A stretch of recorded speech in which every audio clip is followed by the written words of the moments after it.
Hey everyone, welcome back to my channel. I'm Vivien and today we're going to look at what I think are some of the worst decorating styles of all time.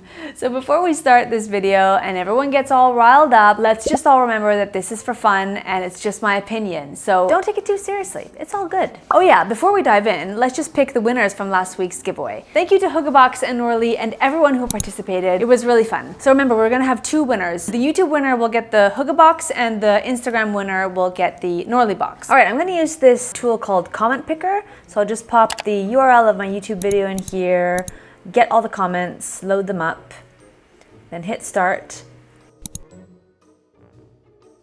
And Island Sky, congratulations! You are the winner of the Hugabox, Island Sky. Please contact me on Instagram via a direct message and we can get that box sent to you as soon as possible. So for the Norley box, we'll do the same thing. We'll just load up the correct post on Instagram, load up all the comments, hit start. Rula BR, congratulations! I will DM you and we'll get that box off to you as soon as possible. All right, here we go. So one of the worst decorating styles of all time has definitely got to be Tuscan style decor.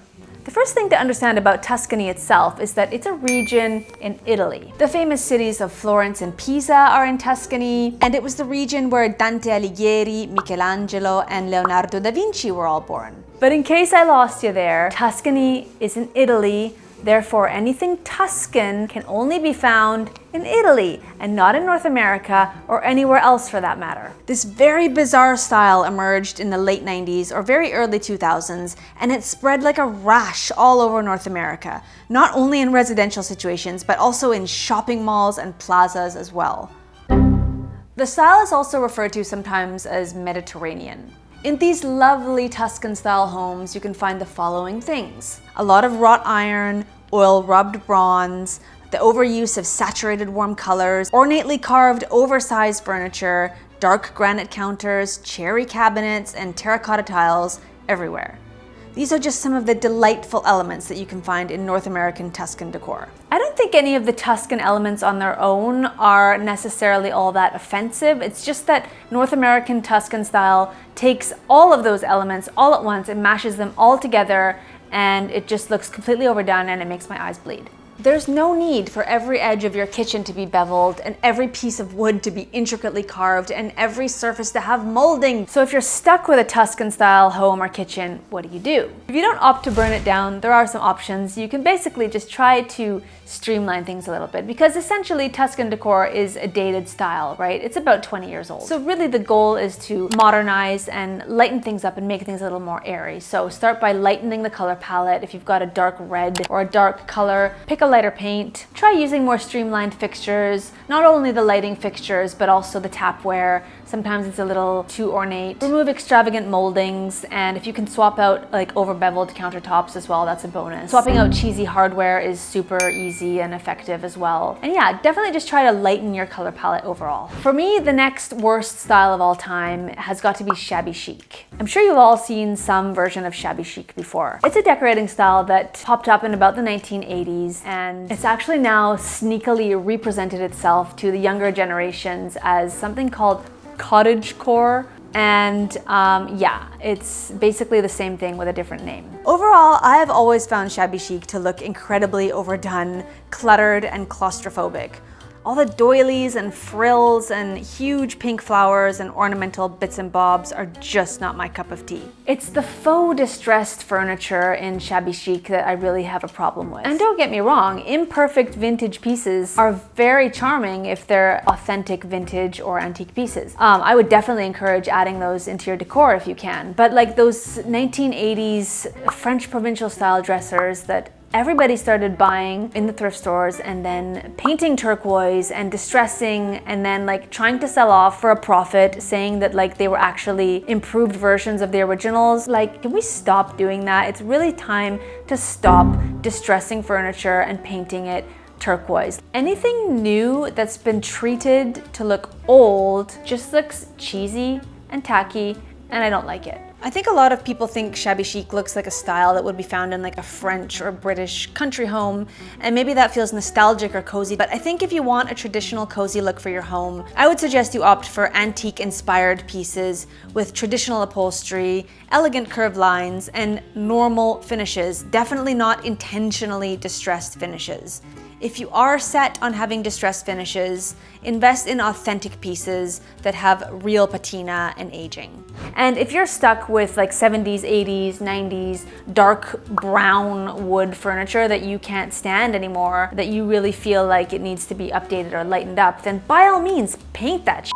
I'm all for painting furniture. Probably I would avoid painting antiques, but definitely paint your 80s or 90s furniture. Just don't distress it. There's no need to distress it. Give it a nice fresh coat of paint and it'll look great. For me, shabby chic is just like a combination of all the worst things. There's like faux distressed finishes, word art, crystal chandeliers, frills, ruffles, doilies, overdone everything, wallpaper, decoupage. My point is I just don't see the appeal. It's just a cheesy, over-romanticized look, and I think that it just needs to stop existing now. The next worst decorating style of all time is a close relative to shabby chic. Can you guess what that is? Yes, it's traditional farmhouse. So traditional farmhouse and shabby chic definitely have a lot of characteristics in common, so it's not a coincidence that I dislike them both. Shabby chic is definitely more feminine than traditional farmhouse, but then in farmhouse you've got burlap and black and white gingham. Instead of crystal chandeliers, you've got black lantern style pendants, and instead of pink flowers, you've got mason jars.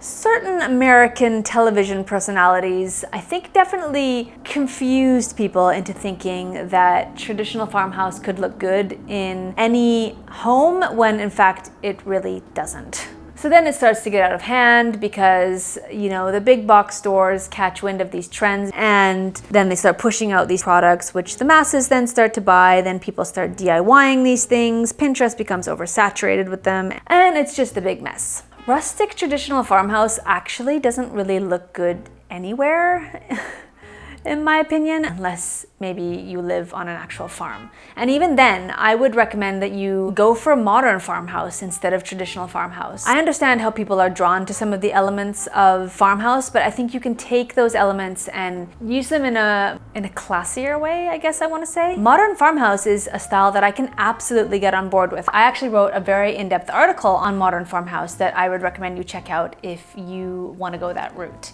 It's somewhere here on the screen. Anyways, in my opinion, faux distressed architectural details, old-fashioned milk pails, and barn doors, they just look weird in contemporary homes. There are designers that argue that you can completely ignore the base architecture of a home and juxtapose different design styles. I suppose that's true if it's done well, but I probably wouldn't recommend doing that unless you're working with an interior designer or decorator, because it can easily end up just looking like a big mishmash of styles. It doesn't always look very good.